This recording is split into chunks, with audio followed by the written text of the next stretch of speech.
आरोग्य अधिकारी डॉक्टर धमाने व देवडीचे पोलीस निरीक्षक नितीन लेवरकर यांच्या सहकार्यामुळे देवडी शहरात तहसीलच्या समोर भटक्या समाजाचे लोक परिवारास व रस्त्यावर राहणाऱ्या त्यांच्या मुलांना शैक्षणिक शिक्षण मिळावे या उद्देशाने त्यांना त्या प्रवाहात आणण्यासाठी देवडीतील भारत सामाजिक ग्रुप सातत्याने 1 महिन्यापासून प्रयत्न करीत आहे। त्यांना शारीरिक शिक्षण, व्यायाम, शैक्षणिक शिक्षण देत आहे। रोज त्यांचे 1 ते 2 तास वर्ग घेतले जातात।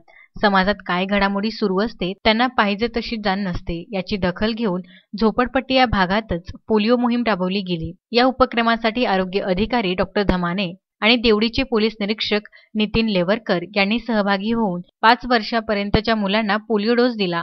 या उपक्रमात डॉक्टर धमाने, डॉक्टर आशिष लांडे, वैद्यकीय सहाय्यक सूर्यकांत वाघे, प्रमोद धुपे, परिचारिका जयश्री ढोले व अन्य आरोग्य कर्मचारी, सामाजिक ग्रुपचे सचिन वैद्य, सागर झोरे, योगेश आदमने, मयुरी एनुरकर, मिनल तिवारी, रेणुका दुर्गुडे, गजानन पोटदुखे, गणेश शेंडे, नरेश जोशी आणि परिसरातील महिला व नागरिक मोठ्या संख्येने उपस्थित होते। अश्विन शाह, विदर्भ न्यूज, पुलगाव।